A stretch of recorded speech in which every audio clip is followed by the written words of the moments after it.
Don't worry, you read that title right. If you're thinking, why are they talking about the PlayStation 6 when the 5 hasn't even dropped yet? Well, this is life's biggest questions. And we know damn well what the PS5 is going to look like, but we don't have any indication, not even a single clue what the PS6 could potentially look like. Aside from looks, what capabilities could the next gen console, expected to possibly drop in 2026 or 2027, have? I mean, there's no telling for sure what direction technology in general is going to go over the next 5 to 10 years, but some experts believe they have some of the answers. And using these predictions, along with the direction PlayStation has gone in over the years, well, we just might be able to figure out what the PS6 is potentially going to look like. Think of this video like a time capsule. We're just gonna go for it, and looking back in 6 or 7 years, I'm either gonna sound like a time traveler or a complete moron, depending on how accurate or inaccurate I am. That's a risk I'm willing to take because no one ever got anywhere playing it safe. Today on Life's Biggest Questions, we're asking, what will the PS6 look like? What's happening, guys? Welcome back to another video. I'm your host, Jared Bronstein, and today we're talking about Sony's next potential console, post PS5. It is possible they come out with another handheld, portable system, and maybe that is the PS6.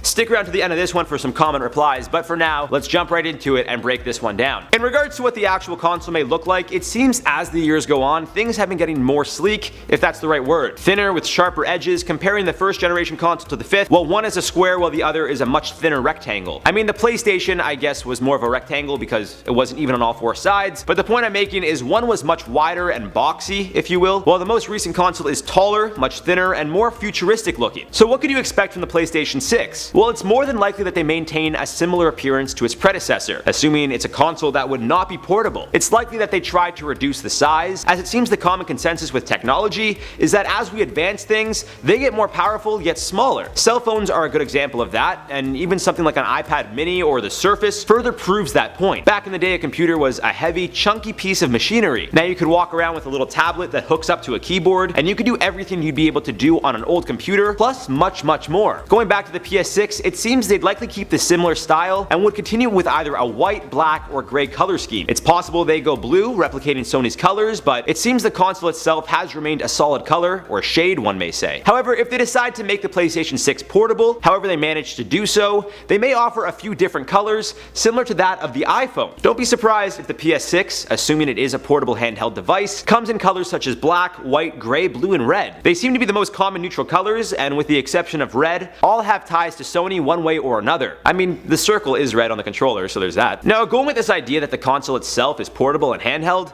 of course, this would drastically change everything. But maybe it doesn't even need to be handheld. We'll touch on that idea a little bit later on, but focusing on this new handheld device, how would that affect things like cell phones? Yeah, that's where I'm going with this one. Now, it may sound crazy, but think of it from the other way around. Cell phones started off as just a device used to contact someone. You could call someone and have a conversation. Then it advanced to include texting. Fast forward to 2020, and we got all these different apps that range from games to health. Our phones are better than a lot of photography and videography cameras, and of course they're also cell phones. How we got from point A to where we are now? Technology advanced. But who would have ever thought that cell phones would be considered a technology that we would play games on? Fortnite, Angry Birds, Animal Crossing? You get it. So going back to this idea that gaming consoles could eventually lean towards becoming a device that not only supports games, but also allows us to call and message our friends, well, there's already the party option where you invite someone and speak on a headset. So technically speaking, if the consoles we currently have were portable, wouldn't that be similar to what a cell phone kinda is? And given that the consoles have gotten much more powerful and things appear to be getting smaller in size, on top of the fact that everything is going to a cloud-based system, maybe this isn't such a far-fetched idea after all. They had the PSP at one point and the PS Vita, which were both way ahead of their time. They were great ideas, and if they tried to recreate something similar, there's no telling how far Sony would be able to take things. In a sense, they could eventually see smartphones and apps rivaling their consoles and games, and decide they're going to play hardball and try to encroach on the smartphone territory. Imagine a world where it's no longer Apple versus Samsung and Sony versus Microsoft, and instead all four are going head to head. Sounds like a good time to me. Of course, we can't forget Google, but yeah. Now maybe the idea of a handheld console sounds outlandish. Maybe you guys are thinking I'm off my rocker here and there's no way that gaming consoles ever compete with cell phones. I mean, at one point when everyone wanted to go further faster, the common consensus was to make faster cars. The Wright brothers, on the other hand, thought outside of the box and created flight. But if you're not into this idea that consoles can be mobile devices, let's look at VR. It seems to be the way of the future, and although it's not necessarily something that every single household has, maybe Sony decides they want to go all in and be the first company to revolve the entire console around virtual reality. Now, what I'm about to say next is either going to be completely insane or completely genius. Like I said, looking back on this video in 2026 or 2027, when the PS6 is expected to drop, well, it could be very hit or miss. Still, what if the PS6 was just a VR set? Given that everything has been moving to a cloud-based system where you don't need as much physical hardware as you did before, this may not sound so crazy. As you guys know, I'm an Xbox player, and since buying my Xbox back in 2015, the only games I have on a disc are Assassin's Creed because it came with the bundle, and NHL 20 because my friend got it for me. All my other games are digital downloads, and with this in mind, who's to say Sony doesn't decide they want to make things as easy as possible, allowing users to connect to all their games through virtual reality and having that processing power in that VR set alone to run high quality games. In a sense, that's what's already being done.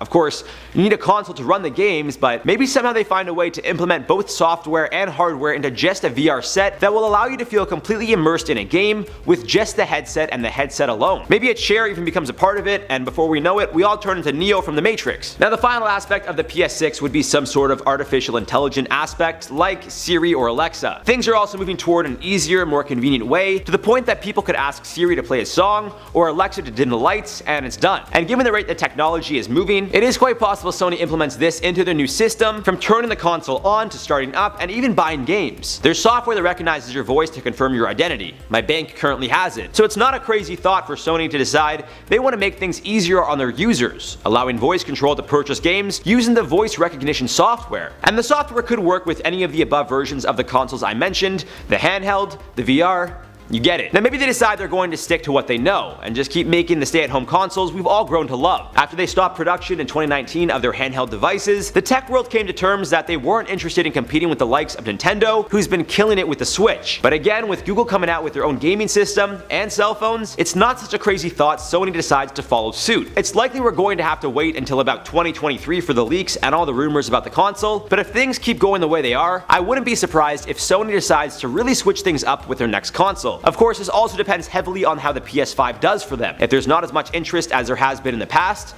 which, let's be real, people are super excited for it, then maybe they switch things up. But due to the fact that the majority of people I've spoken to have shown excitement for the PS5 and don't even care much about the Xbox Series X, well, I doubt they'll have any issues selling. I also need new friends. Alright, that does it for this one, guys. Let us know your thoughts in the comment section down below and what you think the PS6 could possibly look like. Who knows, maybe if Sony steals your idea, you could have a court case and sue them for a lot of money. So make sure to comment below and get that in writing ASAP. For now, let's reply to some comments from the video, what if America joined the Axis? Harvick said, what if the UK joined the Axis? I would totally do that video, because again, the UK kind of was the reason the US, I mean, not really got into it, but the US helped the UK. If the UK joined the Axis, who knows what would have happened? Maybe the States would have declared war earlier before, you know, Japan attacked the States. Who knows? That'd be a very interesting question. So if you guys want to see that, let us know. Jared Porter said, I don't see America and Germany joining forces. I don't blame you, because they didn't. And that's why we did this video totally hypothetical. And I don't see why they would ever join forces. That's why I made a hypothetical video talking about if they did, because it's like a what if, you know? J1 Plays MC said 531, wait, did you see assassinated Roosevelt? Didn't he die from polio? So I will admit, guys, I saw a lot of comments there. That's totally my mistake. Obviously, I got some of the presidents mixed up. I will say the assassination, or